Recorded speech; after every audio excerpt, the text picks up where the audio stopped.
Esta ha sido la capital de los persas y la capital de Irán en múltiples ocasiones. No por nada dicen que Esfahán, Nesfejahan. Eso en persa significa que esta ciudad, Isfahán, es el centro del mundo y una de las ciudades constantemente habitadas más antiguas del planeta. También se dice que esta es la joya del Medio Oriente, la joya de los persas. Vamos a descubrir la ciudad de Isfahán en Irán.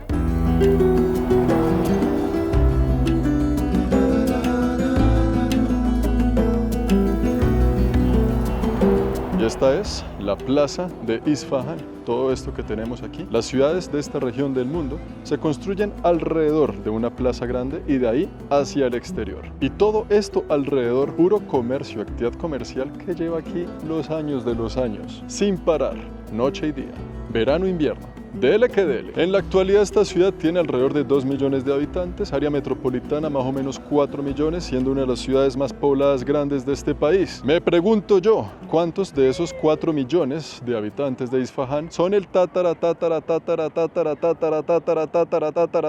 nieto de alguien que vivió aquí cuando la fundaron hace 4.000 años atrás? Es una ciudad muy linda. Aquí en el medio de esta plaza se solía jugar al polo. Venían los reyes, venía la gente chic de la ciudad en ese momento.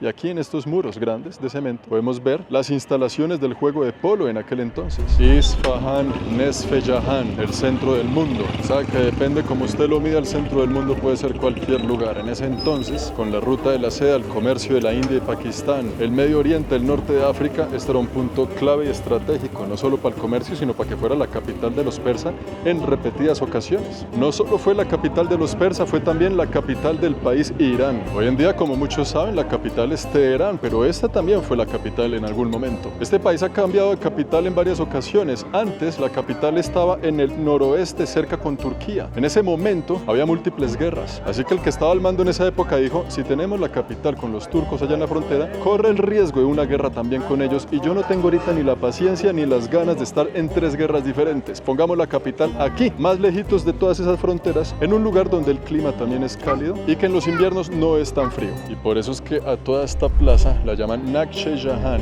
el dibujo del mundo. Y es que en ese entonces, aquí es donde se movía la actividad comercial de muchas civilizaciones. Y a partir de aquí, del Nakhchivan, se abren las puertas a los mercados de la ciudad. Todo esto son laberintos y laberintos de múltiples artículos y piezas muy bonitas de la cultura persa, como por ejemplo sus tapetes hechos a mano, que si fuera por mí ya me hubiera llevado 5, pero que tengo el contacto para llevarme muchos cuando tenga mi hogar en algún lugar. Esta es una de las puertas principales para el mercado y esa ventana de ahí era una cafetería en aquel entonces. Una cafetería donde el rey Abós el Grande traía a sus invitados para que desde ahí contemplaran la linda vista de la plaza y también el palacio. Primero venían los invitados a tomar el té, a comerse ahí unas galletitas para ir después caminando hacia el palacio que vamos a conocer más adelante. En esta plaza ocurrieron muchos eventos muy importantes. Abós el Grande, que fue un rey de los más poderosos para escribir la historia de este país, él fue hasta el Golfo Pérsico, derrotó a los portugueses y como una muestra de su poder trajo aquí en esta plaza el desfile de todos los cañones del ejército portugués como un símbolo de que los hemos derrotado. Y en esas pinturas de este muro se cuentan los relatos de esas batallas, de esas guerras, para que los comerciantes que venían aquí vieran los muros y dijeran: es que Abós el Grande es grande. El rey no quería problemas con los otomanes, pero sin embargo se libraron algunas batallas. El rey de esa época aquí en Irán dijo: pues en vez de atacar a los otomanes directamente, vamos a ir a liberar a sus pueblos del norte. Liberó a Armenia y Georgia y dejó que se instalaran aquí los armenianos. Este es el barrio de armenianos en Isfahán, donde después de varios años dejó que construyeran inclusive templos religiosos. Esto es un templo católico. La liberación del pueblo de Armenia por parte de Irán le dio a este país diversidad de religión, diversidad de culto y diversidad de templos como este, que tiene 400 años de antigüedad, quedaron para la historia de este país. Esta es una catedral católica de los armenianos. 400 años de antigüedad, inclusive viene mucha gente a visitarla,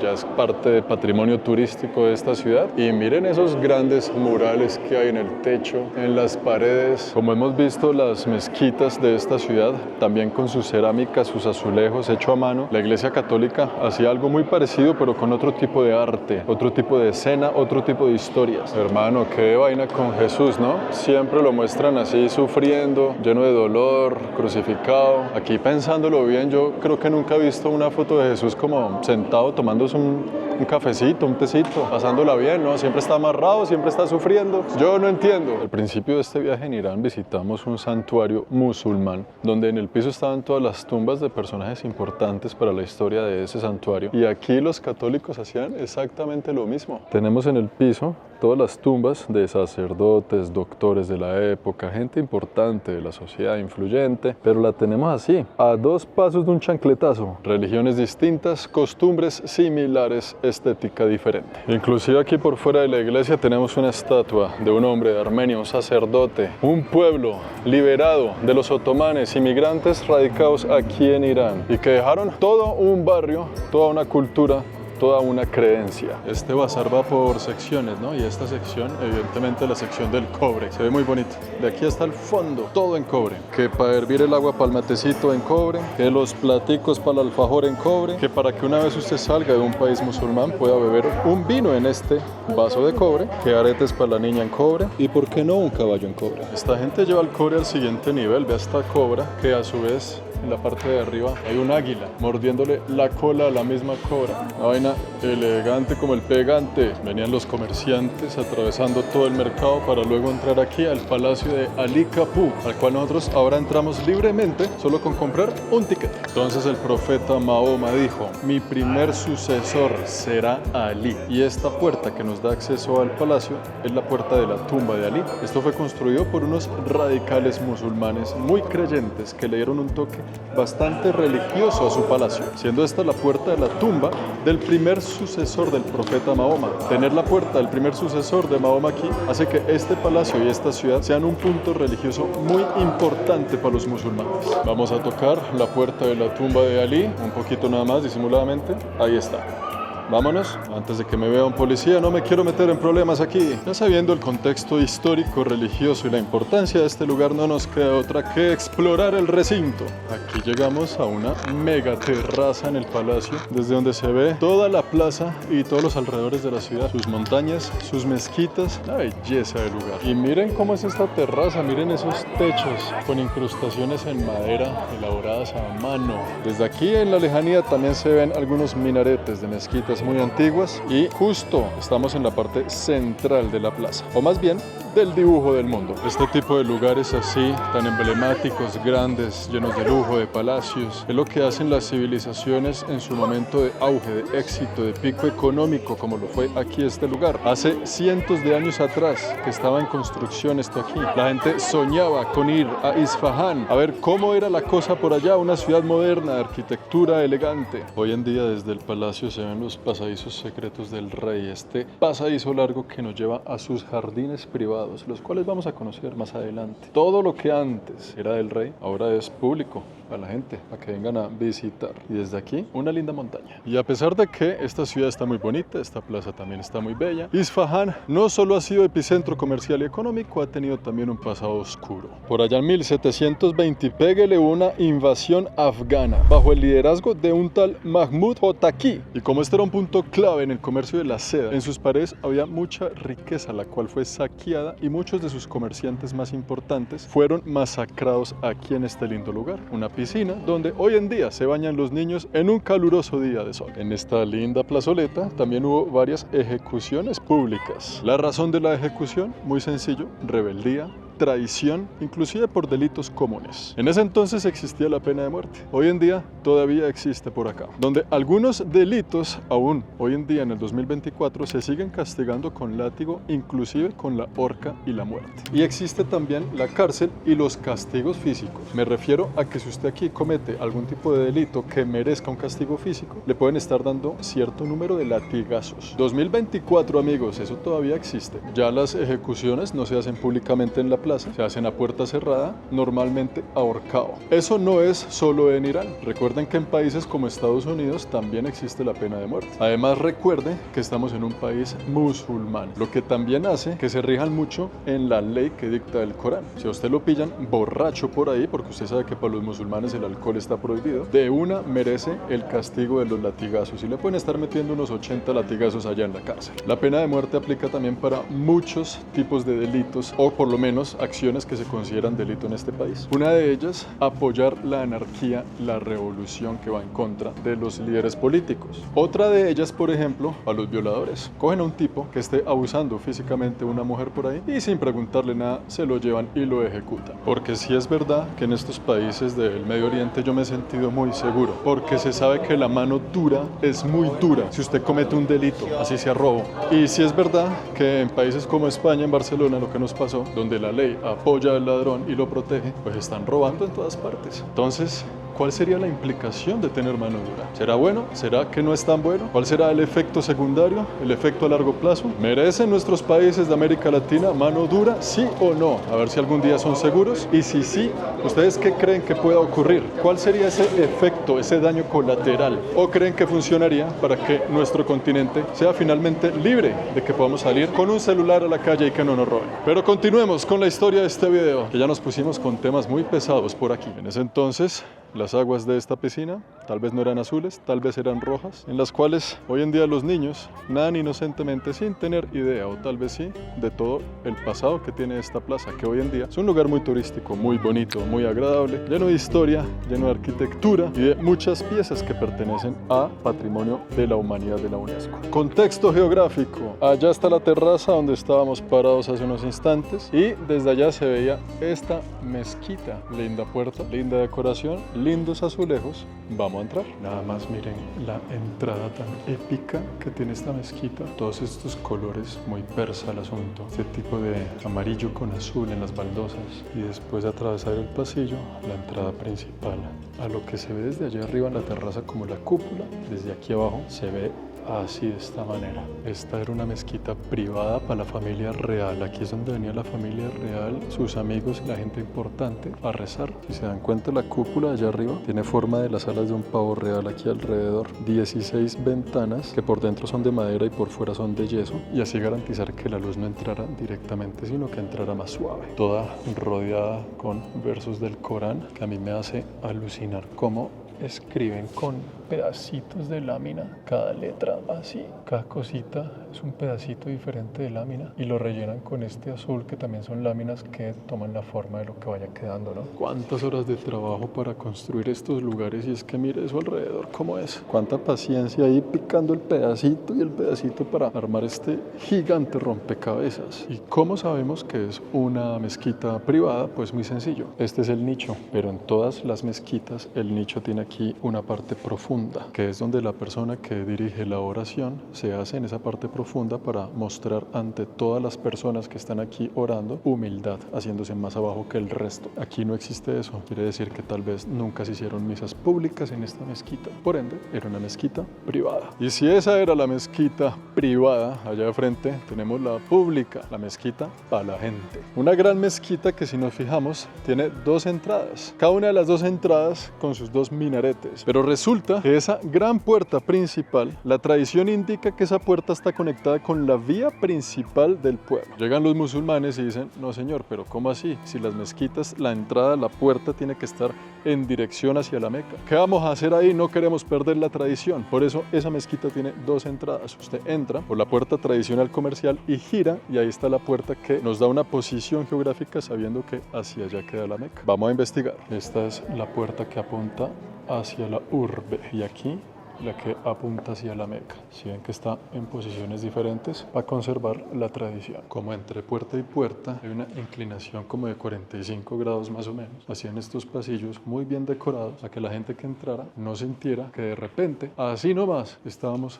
frente a frente con la entrada a la mezquita. Y finalmente estamos aquí en la puerta principal, la parte principal de la mezquita, o el Iván principal de la mezquita. Les dije anteriormente que hay mezquitas de 1, 2 y 4 Ivanes. Esta es de 4 Ivanes, siendo este el primero, el que nos da la dirección hacia la Meca, la parte principal, el Iván o la puerta más grande. Allá el segundo, el tercero y el cuarto Iván. Y entrando por aquí, el nicho principal. Pero véame esta locura, la cantidad de detalles, todo hecho a mano, baldosa por baldosa, no solo de esta puerta principal, bases en mármol todo alrededor, sino que de cada uno de los muros y puertas y paredes y techos de esta gran mezquita está compuesta de 1000 detalles. La cúpula de esta mezquita, que es esta de aquí, gigantesca, tiene una cúpula. Encima de esa cúpula, quiere decir que es una cúpula de 2 capas para crear un efecto de eco. Y si usted se hace justo abajo de la cúpula, en el centro está este punto exacto. Si usted se para en ese punto exacto,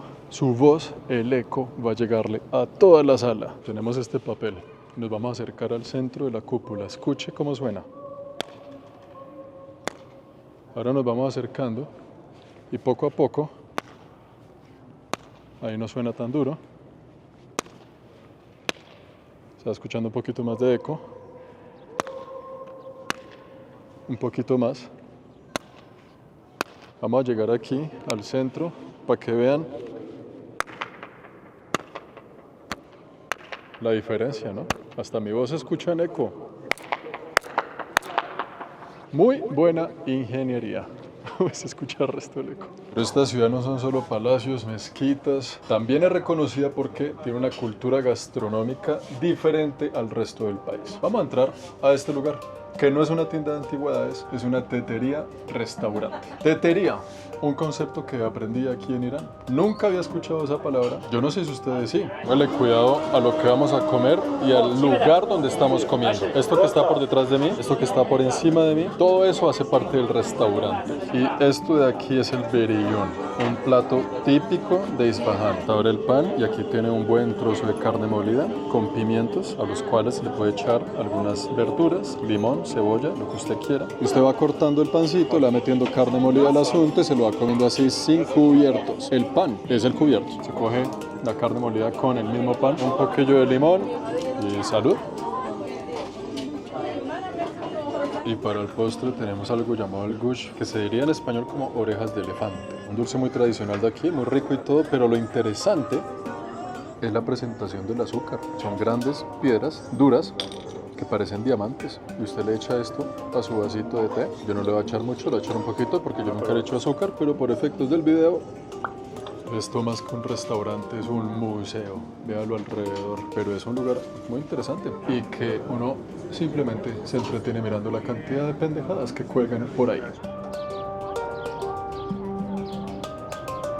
Hemos llegado al puente de Siosepol, o conocido como el puente de los 30 arcos. Lejos llega, muy largo. Esto es una obra interesante de ingeniería real, porque el río, que hoy en día está seco, no era así de ancho, sino que lo ampliaron, sus orillas las corrieron para que se esparciera a lo largo, entonces la profundidad ya no fuera tanta. Así la gente podría caminar libremente en el río para disfrutar de él, mojarse los pies, andar por ahí, así como lo hacen estas personas detrás de mí en este momento, pero ya sin río. La idea de este puente era hacer un puente palacio. Yo nunca había escuchado una situación de esas. Para entenderlo bien, hay que ir debajo del puente. Aquí está el puente, nos vamos a meter por uno de los 30 arcos. La forma de pasar de un lado a otro es no resbalándose con la chancleta aquí en estas grandes piedras, porque no es profundo, pero la caída duele. Y venir aquí a contemplar este efecto de estar por debajo de los 33 arcos al infinito allá. Pero esto no es lo interesante. Lo interesante se los vengo a mostrar. Es esta puerta de estilo de estación de metro a lo Harry Potter, donde solo los magos pueden atravesar. Estas puertas de aquí debajo del puente eran las habitaciones reales. Aquí venía a hospedarse el rey cuando venía con la familia, con los amigos, con los parceros. Cerraban todo y venía aquí el hombre. Debajo del puente tenían su ranchito real, porque todo esto era el paso del agua en la sombra para esconderse del sol y tener acceso a agua pura, agua fría, en un lindo paisaje donde sí, señores, desde aquí podemos contemplar algunas de las montañas que decoran los paisajes de las ciudades iraníes. En este puente por debajo llegó a hospedarse un rey de España y varios reyes de la región. Una ocurrencia del rey que dijo: yo quiero eso, hace 400 años. Hoy en día sigue siendo un lugar para la gente. Vienen aquí a fumar chicha, a fumar narguile, a pasar el rato, como seguramente lo han hecho durante más de 400 años. Y bueno, amigos, con este puente, con esta historia, con esta ciudad, con este viaje de más de 16 días por todo Irán, espero que les haya gustado esta saga iraní, espero que les haya gustado la saga también de Siria. Yo ya mañana empiezo mi ruta hacia la capital y de Teherán nos vamos para otro país en este viaje de 6 meses sin parar, recorriendo el mundo, conociendo sus lugares, sus historias, su cultura, su gente. Vamos a ver qué tal la capital de este país, a ver qué es lo que tienen los citadinos iraníes por ofrecer.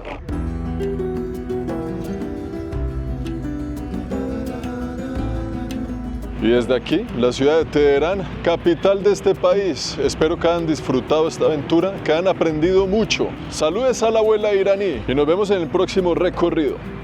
Chaolín. Mañana tomo un vuelo a las 6 de la mañana. Esta noche voy a dormir 3 horas. Y mírenme ese sol, última tarde en la capital de este país.